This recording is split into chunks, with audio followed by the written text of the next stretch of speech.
I'm riding a road train called Lazy Lady, 180 feet of truck and trailer. We're 200 miles south of Darwin and about to witness a unique phenomenon. The only set of traffic lights for 1,000 miles.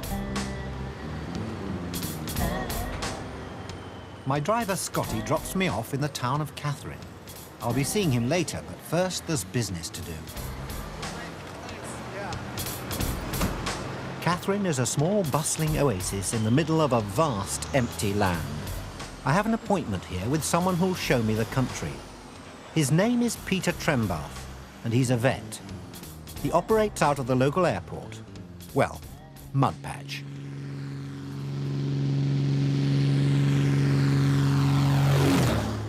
Peter flies his own aircraft. Up here, it's almost as common as driving a car. We head out over the Catherine Gorge. How wide an area do you cover? All over there. So, 1,000 k's across, I suppose. Right. But it's pretty sparsely populated. I mean, there'd only be, including Catherine Town, there'd be maybe 15,000 people. Maximum in the whole area, maybe 20,000. Really pushing it. I don't know if they really know. Are there a lot of people who come out here because they want to be, you know, they want to really get away from cities, they want to live an independent life? I think they come out here because they want to get away from the law. Either that, or they want to get away from their wife, or some broken business, or, you know. Our first stop is Coolibah Airstrip. It's green and muddy. A reminder that the top end of Australia is in the tropics, and they call this season the wet. Belvic got bars on the ground, Coolibah, the strip's okay. We're here to see a farmer called Bluey Pugh, or more specifically, Bluey's dear little animals. Bluey farms crocodiles, mainly for the French market. You could be looking at next year's Gucci or Cardin handbags. He also risks life and limb to collect crocodile eggs from outlying swamps. They just poke their nose out. Yeah. Wow. Amazing. Ooh. Ah. It's alien. One. Wow. He's gone. It still bite you? Yeah, but He'll give you a... What have I got to do? get him out. God. Anyway, Get him out. He's going, well, take a digit there we at go. any moment. I just want to... You're a father. I'm not going Does to do it this. I'm a feel- father. Honey, it's a crocodile. Is it a boy or a girl? I don't know yet. It's still in the egg. Woo! That is just incredible. That is amazing. It's going to be all right. It's going to be all right. The wonderful world of handbags beckons for you. Come on. There you go. There it goes. Ah. Oh, look at that. Well, I never. Comes out with the jaws open, I notice, straight away. Comes out fighting. Go on. Able to defend themselves Go on, from don't day you one, go. yeah. Where do you want to put it? Oh, just stick them up in here. Okay. Well, you're good at this, I can see. Bluey, how long do they take to hatch? What's the incubation period? At 85 days. 85 days. A lot depends on the nest Go around the temperature. world in that time. Yeah, that's right. Or less. It's a family business. Bluey's wife helps out, and he's probably hoping that Rainey, his daughter, will too. Now you're right. They're not quite so terrifying when they're... Somehow I can't see her as a crocodile farmer. Woo! Ah! Whoa! Whoa! That was a good one, eh? Oh, Grab him. come on. I've got him. Oh, you've I've done got him. well. Oh, look, I've got him. Into the basket. Look, I just want that on camera that I'm holding a crocodile. I've held a crocodile now for more than 5 seconds. I wouldn't touch this one. He's a 70-year-old breeding crocodile called Mumbles. Bluey's been kind enough to let me feed him some brumby, that is, wild horse meat. Trouble is, will he know where the horse meat ends and my arm begins? He doesn't seem to love you much. No, you obviously can... Hang on a minute. There you go.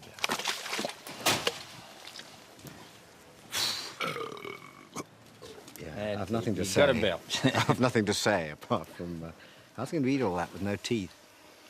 I don't know, he Just can goes give you a down there? nasty suck, you know. The real reason we're here is because another of Bluey's breeding crocodiles is feeling a little off colour. He's not keen to come to the surgery either.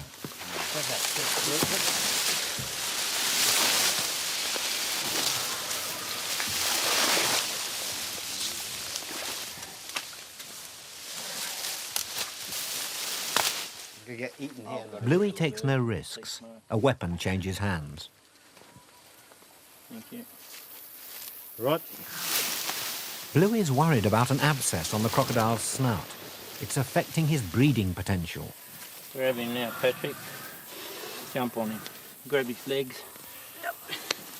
Where's my telecom rope? Off the top of the fence.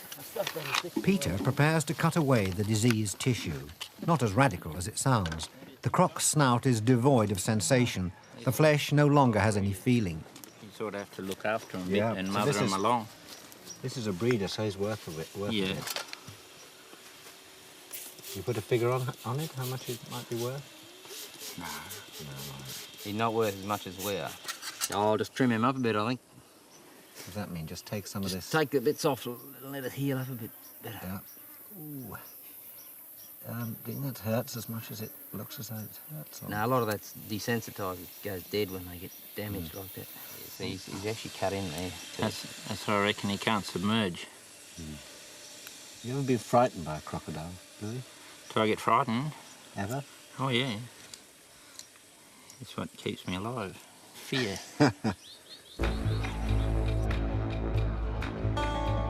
A quarter of the population of the Northern Territory is Aboriginal.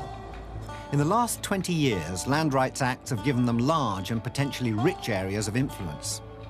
Next on Peter's rounds is a 300-mile hop to the Aboriginal settlement of Manyalaluk. We better get into it. Peter's here for routine veterinary work, spaying, spraying, delousing, worming, and giving a jab to anything that moves.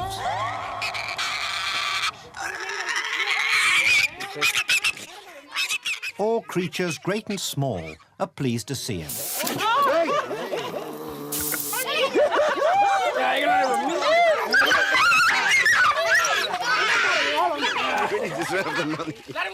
I asked Peter and his assistant Trish if they're ever bitten. Do you want to see the scar? How many dogs are there, Peter? There's more dogs than people in the village. How many? Oh, yeah. Maybe about 200-300. 200-300. Dogs are important to the Aboriginals. They still use them to hunt porcupine, snake, even kangaroo. The diseases the dogs get can easily be passed on to humans. The short ones grab you by the ankle, and the tall ones grab you by the... Oh, yeah. Just craziest dog clinic I've ever seen.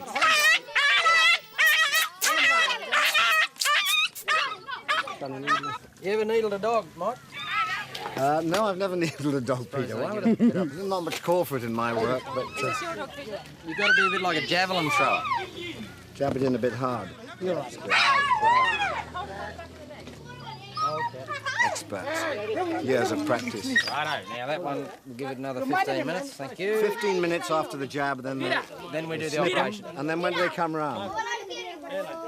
How is it before they come round? We've got a rabbit, right, hour. Yeah, Hour or so. they'll be gone by then. Righto, got Come a round rabbit. and find you've no balls. Got a rabbit, got a rabbit. Most of them, do you encourage them to be castrated Oh, and too spayed? right, Yeah. Oh, you should have seen this place when we used to come in. I mean, it's just a mess. Right, just dogs everywhere. Dogs are much better now. Yeah. I know it's all in a day's work for Peter, but I find myself affected by near-terminal squeamishness. If you're going to faint, find somewhere nice and soft. Faint now where these dogs are. Yeah, that's right. If you faint, you'll die. So you reckon the dog population here now is much less than it used to Oh, be yeah. as a result of this? Yeah, they're much healthier. Is there any resistance to having them cut, Peter? They don't, the owners don't mind? As Peter's handiwork takes effect, a post-operative calm descends over the village.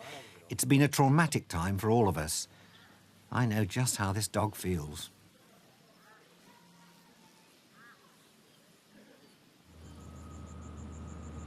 I rejoin Lazy Lady for the long haul south from Catherine to Alice Springs, the 700-mile commute she makes 2 or 3 times a week.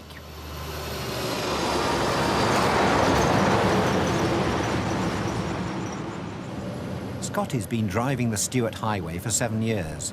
He likes to relieve the tedium with a good book. As we head for the bone-dry heart of Australia, what better than A Tale of the Sea? The gunnery officer looked down at the gun-ready lights. He looked through his glasses with the pointer fixed upon the silhouette of the Bismarck. "Fire," he said. Then came the incredible roar and concussion of the salvo. A hit! A hit! At the second salvo!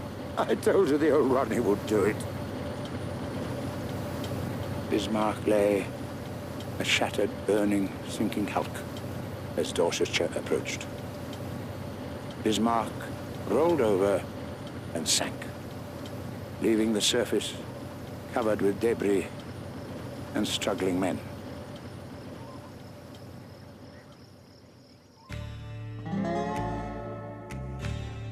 Alice was the wife of the Superintendent of Telegraphs. These springs were the site of a vital connection her husband built for the telegraph line in 1872. It reduced contact time between Australia and London from 3 months to 7 hours. The town was once supplied by camel trains. When real trains came along, the camels were released into the wild. Now they're trying to find them again for zoos, game parks and breeding. This is camel country.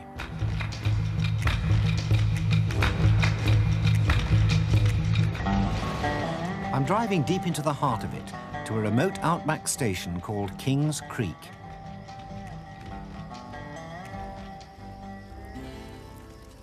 Here I meet Ian Conway and his team of jackaroos, men and a woman who capture wild camels. Tomorrow they'll show me how it's done. Tonight, like any other swag man, I'll camp out beside the fire. Now, are there any dangers about sleeping out here under the stars? Definitely. Snakes? Don't dingoes? sleep with your mouth open. Because Well, I dingoes won't know, will I? If you've got a salty mouth in the morning, you know what the dingo's done. Yes, I don't want endanger any wildlife. No, Idyllic out there. it's fairly deadly. I wouldn't camp out here anyway.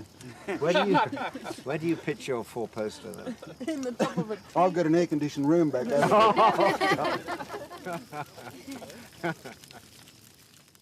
The night passes comfortably under cool, clear skies. I wake to a wonderful smell hanging in the desert air. Breakfast. Full English breakfast. Cooked the Australian way, of course.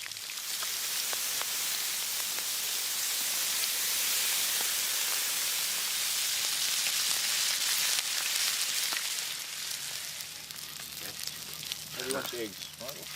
Yeah, all night cooking that. I've had some strange dreams about camel mustering, but I've a feeling none of them will be stranger than reality. Yep, terrific.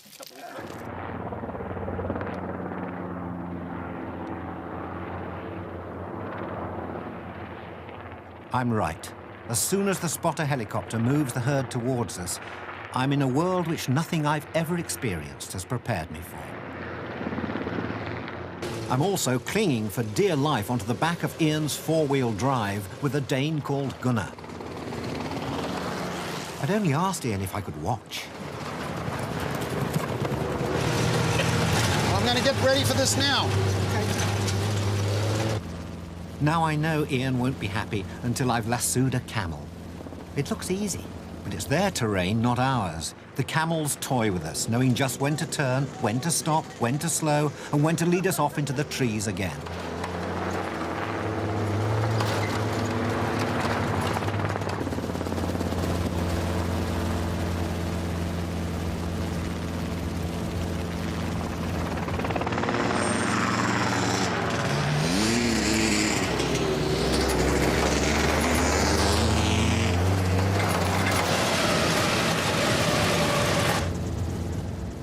After a while, lassoing seems a complete irrelevance. All my energy goes into staying on board.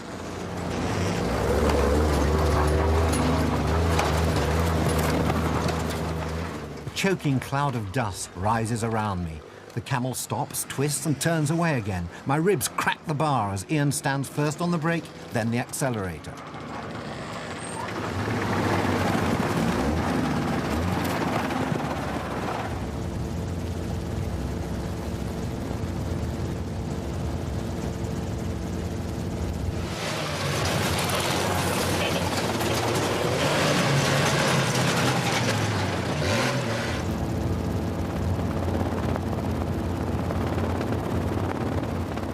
Eventually, we're lucky.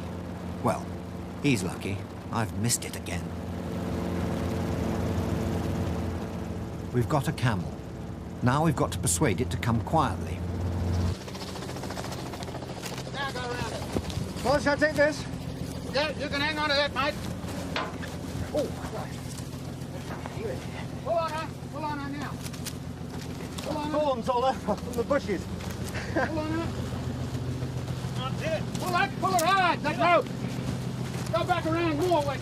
Grab it more. Now you can stop it. Yeah. Can it sit on her? Yep. Oh my God. I tell you, I've never done anything like that in my whole life. In all these damn fool series, I've never done anything as bloody thing in my life. Christ. So they go on about the adrenaline high. Here you go, mate. I got it now. Now you can stop it.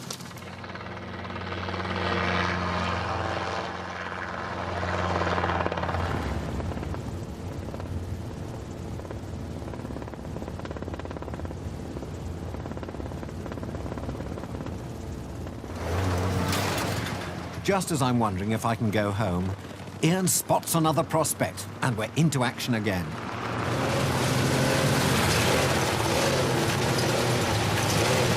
Righto, Michael, she's yours.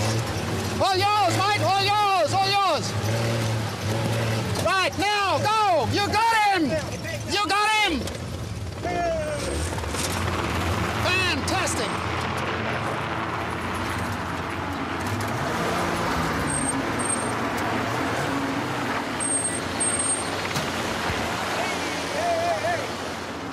Sorry. Sorry.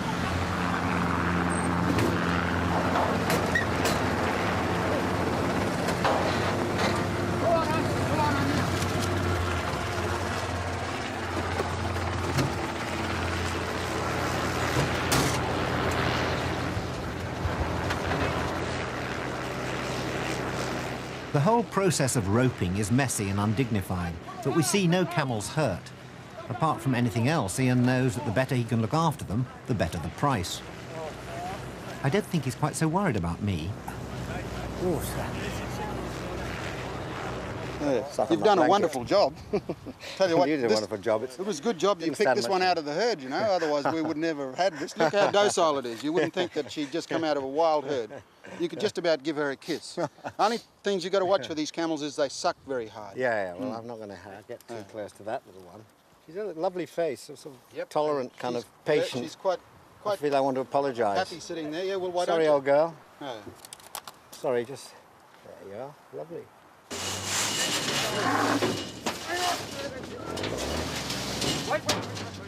From here, the camels will go to Ian's farm for a few weeks pampering, and then they, like me, will have to move on.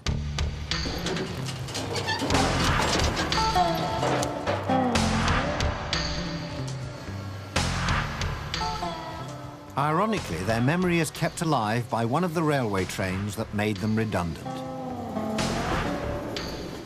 It's called the Ghan, after the Afghan camels and their drivers who helped build the first railway line across the desert.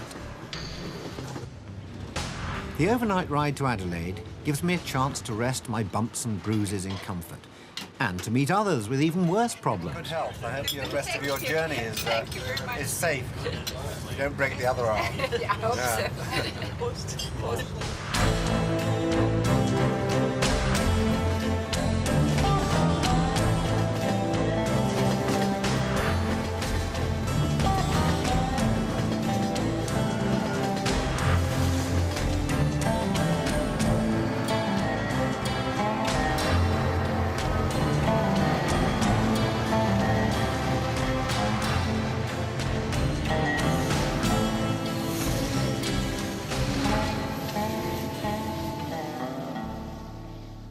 Adelaide is 900 miles from Alice and a very different lady.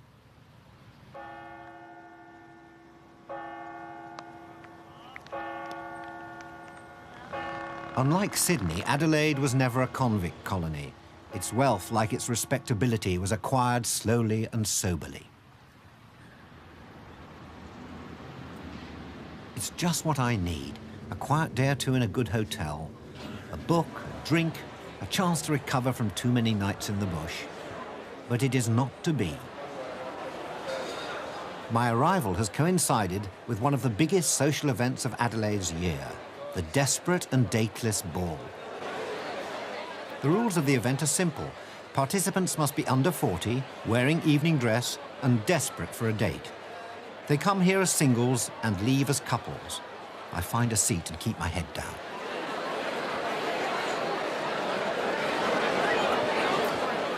Around me, the lobby is filled with the human cost of computer dating.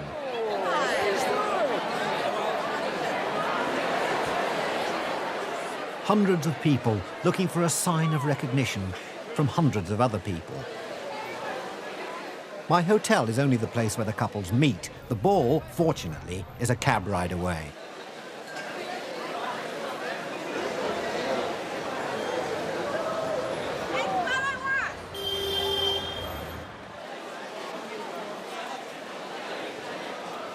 Just as peace is beginning to descend, I receive a strange proposition. I'm overage, underdressed and badly bruised, but, well, what can a gentleman do?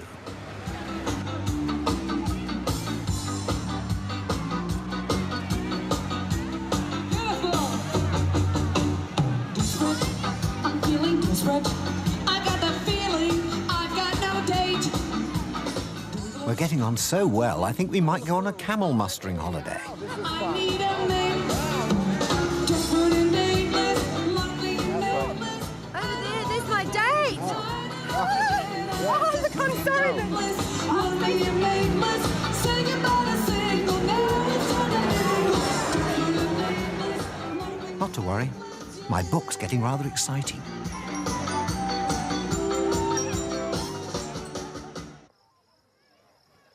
Just outside Adelaide, they have the world's only cow race. At least it's a chance to get away from camels. For a moment, my heart freezes, but we're soon into the serious business, which has brought all these people to the little farming community of Mount Compass. There are plenty of raffles down there by my right. Utterly good and could come with a rush. Well, that says it all, doesn't it? 125, got to be careful with the flies and the sneezing. Before you can race a cow, you have to buy the right to ride it. And that means an auction. 130 a bid at $130. It's down here now. 135. Bidding 40. 140 bid 5. 50. 150 now. $150 5. Done. At 155. Waiting now at 155. 60. 160 a bid. $160 he owed on 5. 165. 70. Waiting now, you're finished. I've got it on the right at $170 going once. 5. Done all done in. Sold.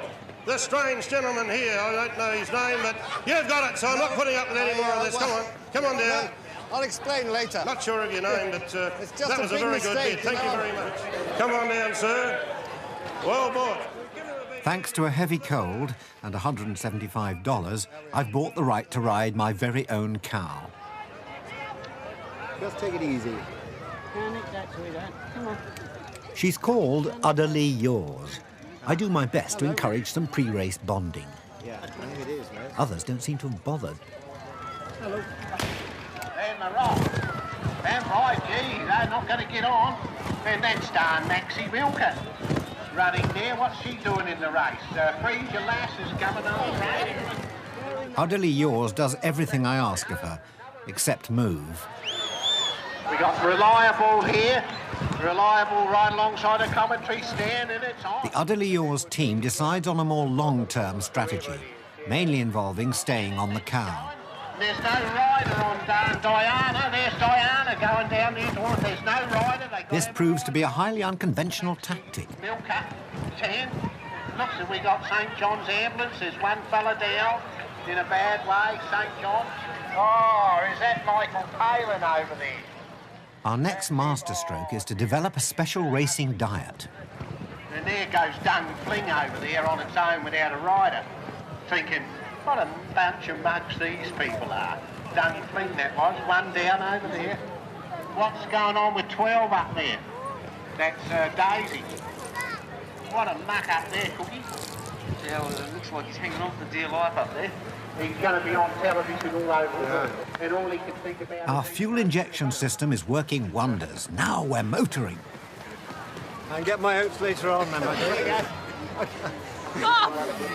Lovely. Thanks, Dave. Oh, you get some tea, Doc?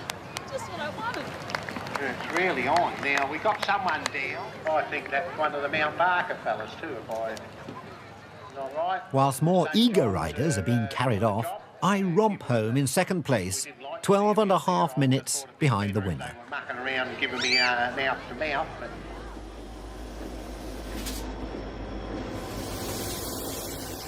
This is the Indian Pacific. Now that we've crossed Australia from north to south, it'll take us on a 24-hour ride east to Sydney and back on course to the Pacific.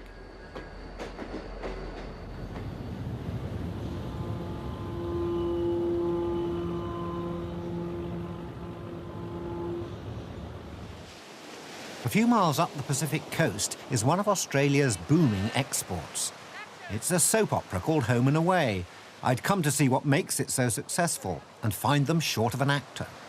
Well, we might just even out that skin tone there and we'll be laughing. Action!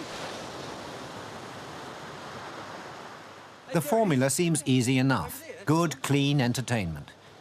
I think I might be going to change all that. Oh, that's good, yeah. Something, a bit of rubber, some Rich colour. curl. Yeah, yes, something well. like that might be more the go. Action. There he is. Where? Over there. That's Dylan. Oh. Oh, he's over there. As the characters loved by millions go through their paces, I slip into something subtle. Now, where's my dialogue coach? Action. I may have only been given 2 lines, but they're pretty tricky. Sorry, I was just going to head in for a bit of a dip and I suddenly... Sorry, I was just going to head in for a bit of a dip and I suddenly thought... Rehearsal lasts all of 15 seconds. Then it's time to get dressed and go for it.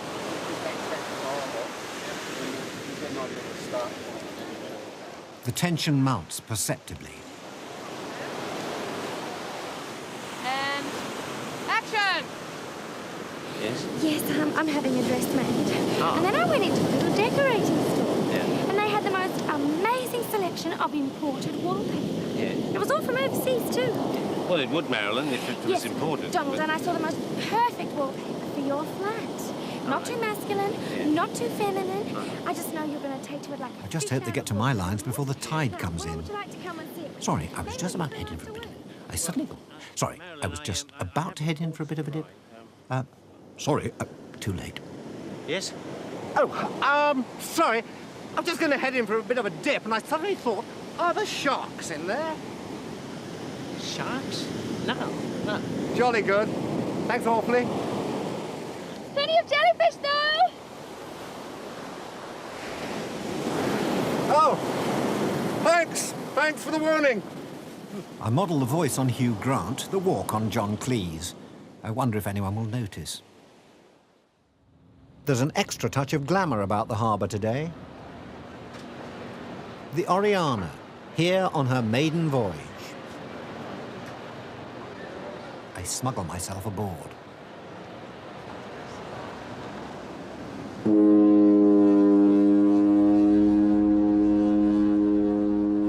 This seems a perfect way to remember Sydney. And after all I've been through, a perfect way to say goodbye to Australia.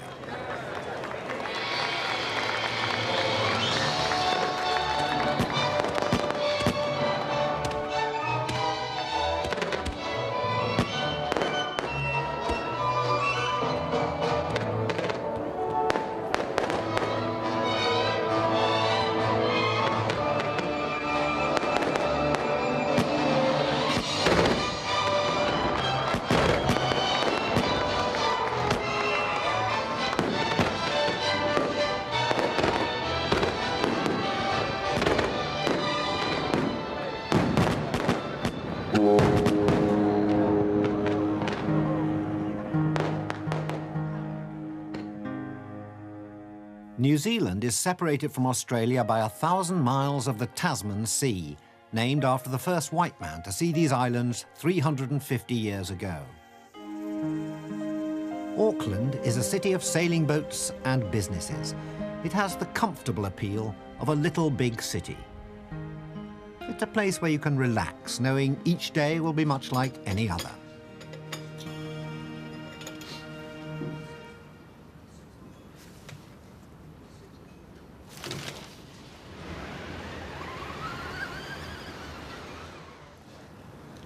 Which may explain why some people want to throw themselves off buildings.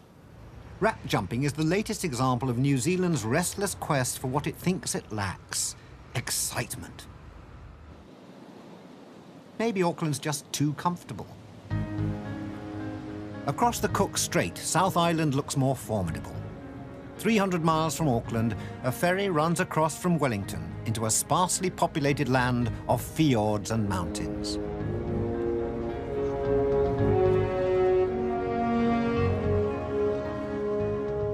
Surely here, where dark cliffs plunge into the sea and summits rise to meet us, excitement cannot be far away.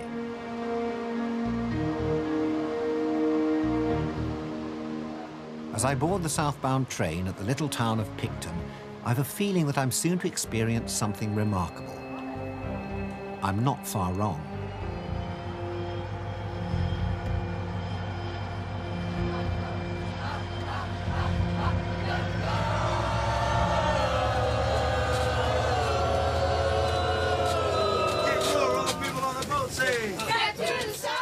The only other occupants of my coach are a dragon boat team and their supporters returning from a regatta in Wellington. Step to the side! You better run and hide! Move to the side! LW is alive! Everybody in the boat, come on, I want to hear you say, "Pull! Pull!" Everybody in the boat, come on, I want to hear you say, "Pull! Pull! Pull! Pull! Don't stop pedaling, baby, all that pedaling does is crazy! Wiggle, wiggle! Wiggle, wiggle! Don't stop pedaling, baby, all that pedaling does is crazy! Wiggle, wiggle!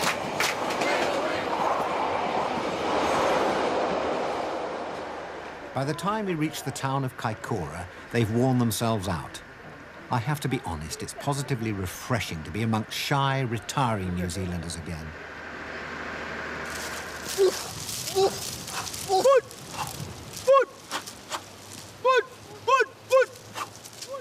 That is, until I meet the Maoris. The Maoris have a distinctive way of making you welcome. Before they can trust you, they have to issue the Maori challenge.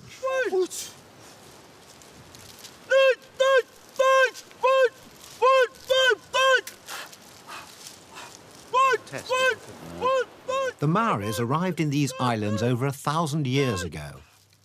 The challenge is still issued when an outsider is received into the tribe. Today it's my turn. The branch of peace is laid on the ground.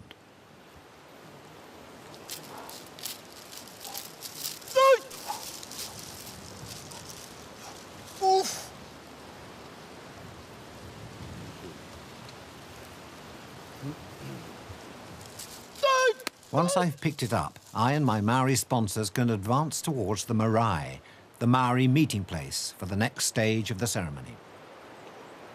This I'm not looking forward to. Every outsider is required to give a speech and sing a song. My mind goes blank, then for some reason spins back to my childhood. You talk about traditions here and about a feeling of place being very important, a sense of where you belong. So I thought I would sing you very briefly a verse from a song that was written at the founding of the school that I went to in Shrewsbury in England, and it was written in the year 1552 for the founder of the school, King Edward. My only apology is that it's in Latin. I don't know if anyone here can translate. Maybe Rick will be able to translate into Maori later. Anyway, I'm only inflict one verse upon you, so it is the school song of Shrewsbury School. Rex Edwade te canamus pium fundatorem nexo dale siliamus resonans sororem floreat, floreat, floreat salopia Thank you. With head held high, I was able to go on to the hongi, the rubbing of noses which marks the acceptance of the stranger. There, Joe. This may look like just another quaint tradition, but the reality is that Maori power and influence has never been stronger. Kia ora. In Kaikoura, they own and run fishing and tourist operations. They're building a new harbour. Next morning, I join one of their enterprises. I've hired a boat and a guide called Snow. We're on the lookout for sperm whales attracted inshore by favourable currents, deep water and abundant food. Just looking out for that spout's what we're doing for a starter, but yep, there he is up over there. That's quick. He's just come up from a dive. He's been down for the last 50 minutes, kind of hunting on the bottom, looking for food. He's breathing every 15 seconds, pretty much getting rid of all the carbon dioxide, nitrogen in his body that he's kind of accumulated over that last dive. And now he's just pretty much reoxygenating his bloodstream, getting ready to go down for that next 50 minutes. How do you know when he's going to dive? Well, just before he dives, you'll kind of do a shallow dive, take that last breath. Yep, there he blow out, right. blow out, and then he's away now. Yeah, no, it's that's beautiful, isn't it? Magnificent. Yeah.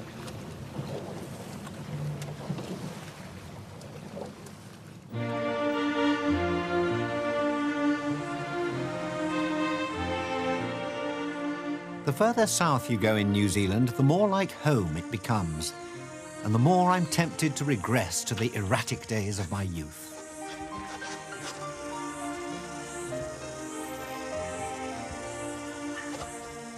An outing on the river in Christchurch is like a dream sponsored by the British Tourist Board.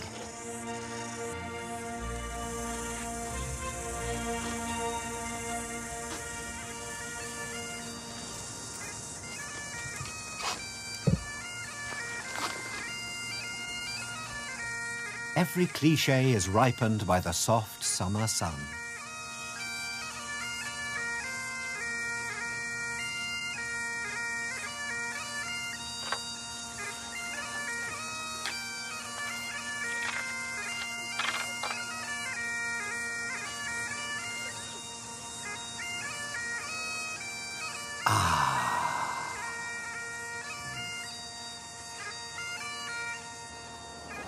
And the clichés don't stop here, as I discover when our coach heads on across the island next day. It's almost as if someone somewhere knows I've been away from home for too long. As we near the southernmost point of our circle, the number of people on the Pacific Rim is dwindling fast. They seem to have been largely replaced by sheep. For every man, woman and child in New Zealand, there are 14 sheep. They fill up the wide empty spaces of the Southland until it gets too wild even for them. Ahead of us is Mount Cook, highest peak in Australasia. So we don't want to stand on there, but we can stand over here. On the Tasman Glacier, I'm taught how not to fall down a crevasse. And then we can just take a big step across. Great. And we can carry on up to the next one. This is the easy bit. Not all the 17-mile-long glacier is walking country. We need aerial assistance.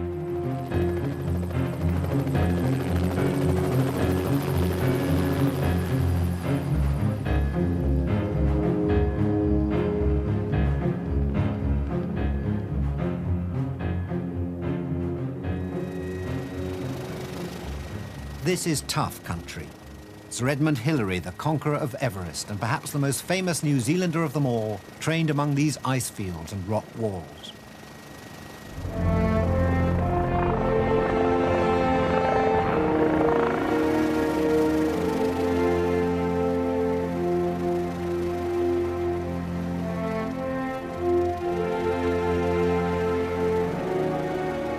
A hard, demanding environment like this strikes a deep chord in the New Zealand psyche, which brings us back to excitement.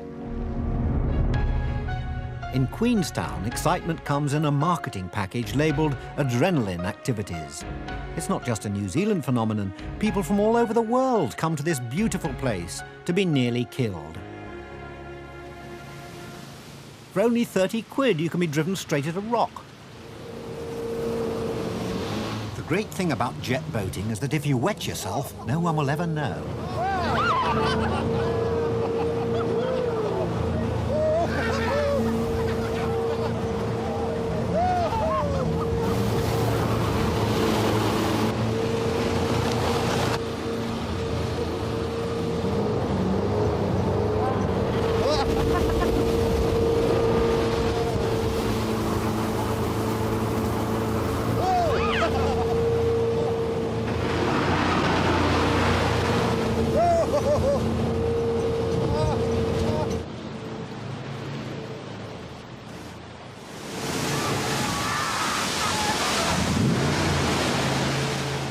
If you survive this, and most people do, you can still throw yourself off a bridge and be home in time for dinner. People throw themselves off the Kawara Suspension Bridge at the rate of 50 or 60 a day. 5, 4, 3, 2, 1, see ya!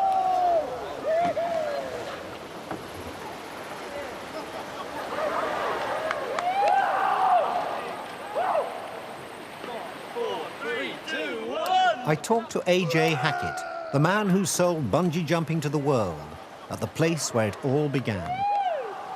One of the things I made a point of doing at the beginning was making sure anybody could do it. The last thing I wanted was it was just a thing for men with big muscles and big penises, if you like. It wasn't for me. It's not what it's about. And so we encouraged from day one, first of all, women to jump.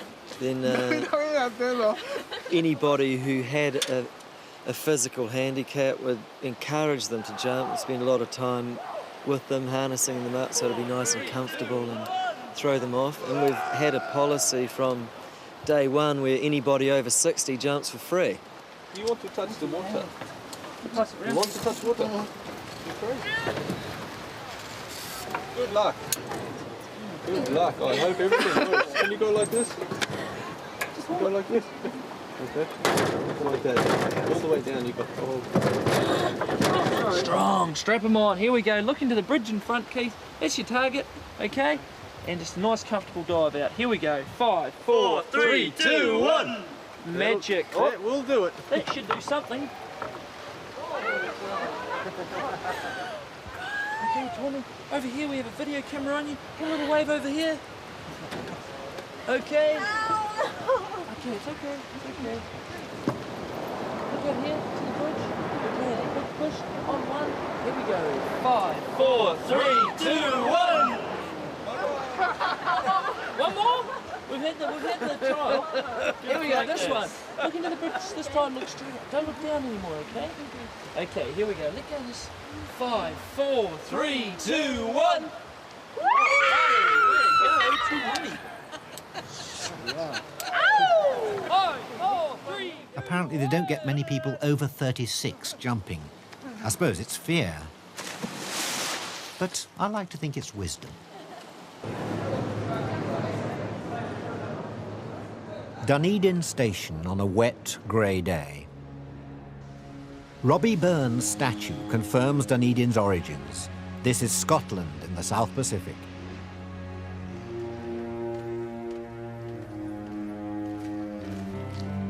It's also the proud possessor of what is considered New Zealand's leading university, the University of Otago.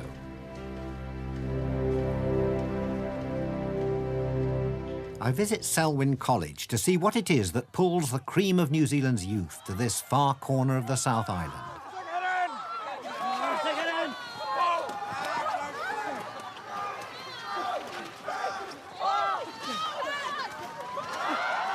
I've arrived at the start of the academic year, and already new undergraduates are learning some valuable lessons in life.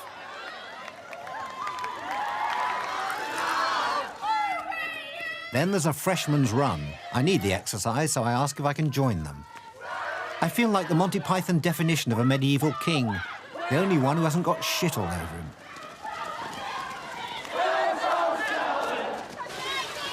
The run starts normally enough, then takes an interesting turn.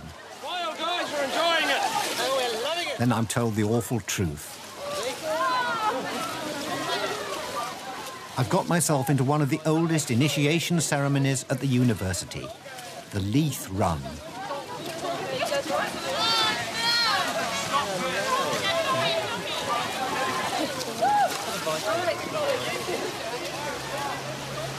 Let's go!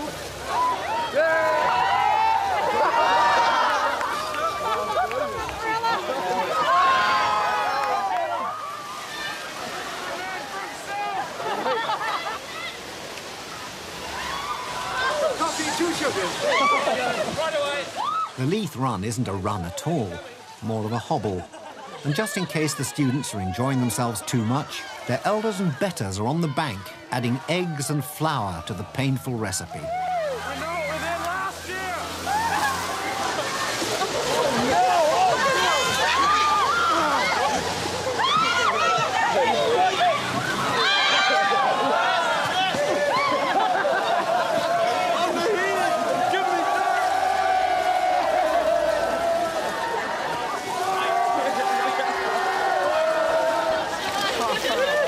Higher education.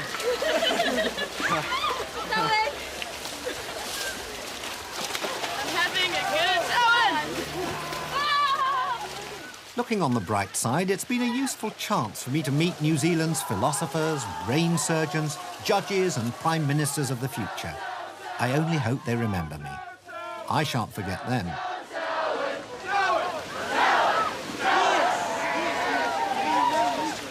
So, how's the journey going so far, Mike? Having had the benefits of an English public school education, I understand pain and pointless exercise. But second to camel mustering, that's the most uncomfortable hour I've spent.